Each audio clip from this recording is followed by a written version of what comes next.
अभी हाल ही में जम्मू कश्मीर के पूर्व राज्यपाल जगमोहन जी का देहावसान हुआ है। मैं अग्निशेखर उन्हें भावभीनी श्रद्धांजलि अर्पित करता हूं। उनकी स्मृति को नमन करते हुए सोचता हूं कि उनके बहुआयामी व्यक्तित्व को, उनकी भूमिका को किन शब्दों में इस समय व्यक्त किया जाए।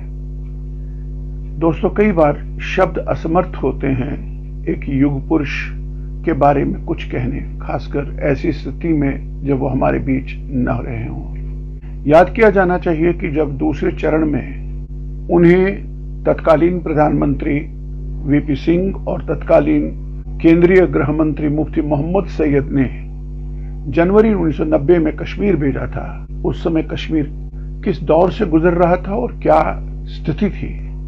स्वयं जगमोहन जी ने अपनी बहुचर्चित किताब माय फ्रोजन टर्बुलेंस में लिखा है कि टोटल एक मेंटल सरेंडर था केंद्र सरकार की ओर से कश्मीर को लेकर के, यानी हथियार डाल चुकी थी सरकार, क्योंकि सारा राज्य तंत्र कोलैप्स हो चुका था, चरमरा चुका था। अगर इनकी बात से आपको ऐतराज हो तो मैं राजीव गांधी जी को कोट करता हूं, जो एक दिन के लिए कश्मीर आए थे और श्रीनगर के सेंटूर होटल में जगमोहन जी के साथ श्रीनगर टाइम्स के संपादक गुलाम मोहम्मद सोफी साहब थे। उन्होंने इंटरव्यू में कहा, बार बार कहा है कि राजीव गांधी ने कहा था कि कश्मीर लगभग हमारे हाथ से निकल चुका है, यानी फिसल चुका है, फिसल रहा है नहीं, फिसल चुका है। और उस समय के अगर आप हेडलाइंस याद करें, स्टेट्समैन की एक चर्चित और चिंताजनक हेडलाइन हुआ करती थी, Kashmir nearly lost to nation. इस राष्ट्र ने कश्मीर को लगभग गंवा चुका है, ये राष्ट्र खो चुका है। या टोटल कोलैप्स ऑफ एडमिनिस्ट्रेशन, शासन या राज्यतंत्र टोटल चरमरा चुका है। एक और घटना मैं सुनाता हूं, यही तो श्रीनगर टाइम्स के गुलाम मोहम्मद सोफी साहब ने ही अपने चर्चित इंटरव्यू जो मेरे पास है उसमें कहते हैं कि जब एक रात जम्मू में ठहर कर जनवरी में, दूसरे दिन जब जगमोहन जी श्रीनगर आते हैं तो अपने जान पहचान के लोगों, अपने दोस्तों को बुलाते हैं फोन पर मिलने के लिए राजभवन। सोफी साहब कहते हैं हालात ऐसे थे कि अगर मुझे भी उसका कुछ अंदाजा होता शायद मैं भी नहीं जाता। 3 लोग थे राजभवन में। हालत यह थी कि उस समय आए नए राज्यपाल जो दूसरी बार आए थे जगमोहन जी के पास चाय बनाने के लिए कोई व्यक्ति नहीं था। वो बातचीत टुकड़ों में कर उठकर किचन में जाते और केटली में चाय बनाकर वो स्वयं चाय लेके ले आते। ये हालत थी। ऐसे में वो मेंटल सरेंडर की जब बात करते हैं तो मेंटल सरेंडर इस देश का इंडियन स्टेट कर चुका था। और ऐसे माहौल में जगमोहन जी का वहां भेजा जाना और आज जम्मू कश्मीर का, खासकर कश्मीर का भारत के साथ होना, इसे अतिशयोक्ति न समझा जाए। बहुत बहुत हद तक श्रेय जगमोहन जी को जाता है कि जब एक टोटल कोलैप्स हो एडमिनिस्ट्रेशन का और जिहादी अलगाववाद और जो कश्मीर घाटी में हिंदुओं के, जो स्थानीय कश्मीरी हिंदू जिन्हें आप कश्मीरी पंडित कहते हैं, उनका टोटल सफाया, religio ethnic cleansing, religious cleansing उनकी वो एजेंडे पे था और चुन चुन के मारा जाना शुरू हो गया था, मारे जा चुके थे।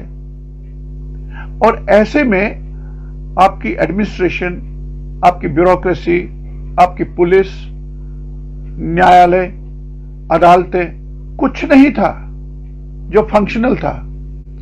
मुझे ये कहना चाहिए कि उनकी किताब जो कालजयी है, जॉन राज की राजतरंगिणी के बाद मैं माई फ्रोजन टर्बुलेंस को वही दर्जा देता हूं, क्योंकि वो एक अंदर के व्यक्ति ने किताब लिखी है। प्रमाणों के साथ वो साफ साफ देख रहे थे। उन्होंने उन इरादों को, मंसूबों को समझा ही नहीं, पहले चरण में वो बराबर लिखते रहे केंद्र को। उनके पत्रों का आकलन फिर से किया जाना चाहिए, विश्लेषण किया जाना चाहिए। क्यों सुनवाई नहीं होती थी, क्यों अनसुनी रहती थी? जो उनकी टिप्पणियां थी जो उस किताब में है, देखनी चाहिए आपको।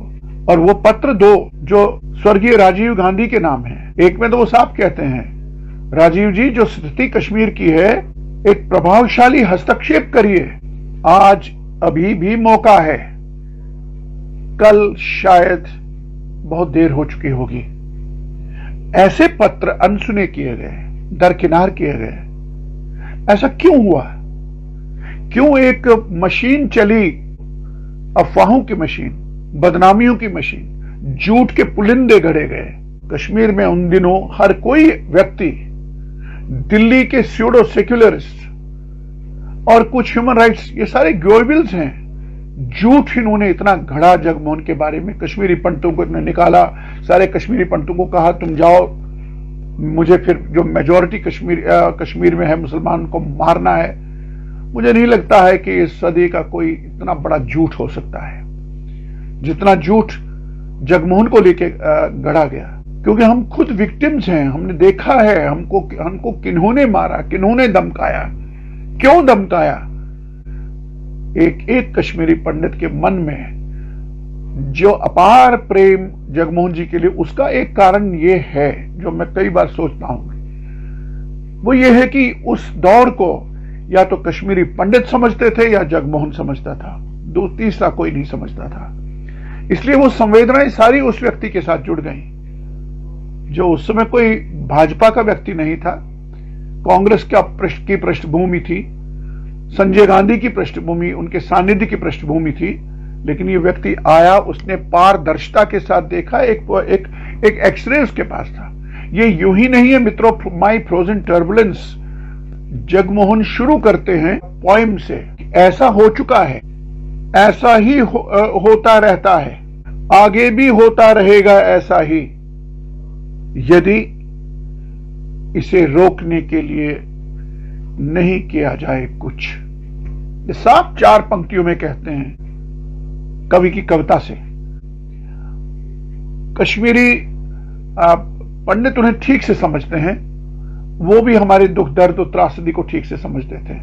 मैं बाकी विषयों पे नहीं बात करूंगा क्योंकि बहुत बोला जा चुका है, बोल सकते हैं, बोलने वाले बोल चुके हैं, बोलते हैं, बोलेंगे कि उनके पास एक पूरी दृष्टि थी उस जेनोसाइड और उस पाकिस्तानी डिजाइन और उस इस्लामिक एजेंडा, इस्लामी जिहाद को देखने की, जिसके टारगेट, जिसके एजेंडे पे कश्मीरी पंडितों की क्लींजिंग थी, सर्वनाश था, जो आज तक चल रहा है बराबर, जिसको एड्रेस नहीं किया गया। और शायद वही एक बात थी कि जब उन्हें हटाया गया और उसके बाद किताब जो 1991 में उनकी आई, उसके बाद वो कश्मीरी पंडितों ने, खासकर पनन कश्मीर ने उनसे संपर्क किया। वो नहीं आते थे बाहर, हम उन्हें मुंबई ले गए सेमिनार में, पनन कश्मीर के सेमिनार, वो आए और वहां प्रथम कश्मीरी पंडित सम्मेलन, विश्व सम्मेलन में हमने उन्हें प्रेस्टिजियस शारदा सम्मान से सम्मानित किया, क्योंकि एक देशभक्त व्यक्ति जिसको नकारा गया, जिसको अनदेखा, जिसको किया, दरकिनार किया गया, और जिसकी भावनाओं को, संवेदनाओं को, चिंताओं को हमसे ज्यादा शायद कोई नहीं समझता, क्योंकि डफलियां खूब बज रही थी उनके खिलाफ और जिनके तार हिलते थे पाकिस्तान से। बेनजीर भुट्टो ने कहा भाग भाग मोहन करेंगे जगमोहन को, वो इशारा था कि इसको भगाओ, क्योंकि उससे पहले मुशीरुल हक जो वाइस चांसलर एबडक्ट हुए थे, उनके बारे में भी वहां से आदेश आया था। अमानुल्लाह खान से वहां किसी ने पूछा था पाकिस्तान में, आपकी क्या राय है, वो कहां गए होंगे, कहां उनका कुछ, तो उन्होंने कहा था रेडियो पे अमानुल्लाह खान ने कि हो सकता है वो मारे जा चुके होंगे, और दूसरे दिन मुशीरुल हक मारे गए थे। और पाकिस्तान से निर्दिष्ट था और कश्मीर में भी उसकी वही बात होती थी। और यही बात हमारे ये जो स्यूडो सेक्युलरिस्ट हैं, दिल्ली में ये भी यही बात बोलते थे, और जगमोहन को मैन ईटर तक कहा गया। और जगमोहन के समय जो परिस्थितियां थी, उन परिस्थितियों पर अगर फिर से निष्पक्ष होकर आपने बात करनी है, सोचना है, तो उनकी किताब को आज भी पढ़िए। और इससे बड़ा हमने कोई देशभक्त, कोई कुशल प्रशासक, कुशाग्र बुद्धि नहीं देखा है आज तक। मैंने कम से कम अपने जीवन में जगमोहन जी जैसा कुशल, ईमानदार और तत्काल फटाफट निर्णय लेने वाला व्यक्ति नहीं देखा। कई संस्मरण है मेरे पास, मैं उन्हें लिखूंगा, लिख भी रहा हूं अपनी आत्मकथा में, कि कैसे वो तत्काल डिसीजन लेते और तत्काल कार्यान्वयन करते। मेरे सामने सामने कई घटनाएं हैं, और मैंने उन्हें एक बार जम्मू में तालाब तिल्लो में गोल गुजराल की एक कैंप में, शरणार्थी कैंप में जब हम ले गए, मैं साथ था, मैंने उन्हें एक ऐसा कश्मीरी पंडित परिवार दिखाया जो उस बिल्डिंग में, नई बन रही अधूरी बिल्डिंग के वॉशरूम में बैठे एक परिवार को, जहां कमोड था, वहां बैठे देखा तो जगमोहन जी फपक कर रो पड़े थे। वो संवेदनाएं थी, वो समझते थे हमारे दर्द को, इसलिए हमारे साथ जुड़ते थे। मैं कई बार उनसे इंडिया इंटरनेशनल सेंटर में मिला हूं, और कई बार मेरे व्यक्तिगत संबंध भी बन चुके थे। टेलीफोन करते थे जब मैं दिल्ली में था, और हम काफी, वो बाद में लिखूंगा, मैं उन्हें श्रद्धांजलि देता हूं अपनी ओर से, परम कश्मीर की ओर से, तमाम कश्मीरी पंडितों की ओर से। ईश्वर उन्हें सदगति दे। और उस व्यक्ति में समझ थी, पारदर्शिता थी, एक्सरे था, और हम उन्हें भावभीनी श्रद्धांजलि तो देते हैं, अश्रुपूरित श्रद्धांजलि भी अर्पित करते हैं।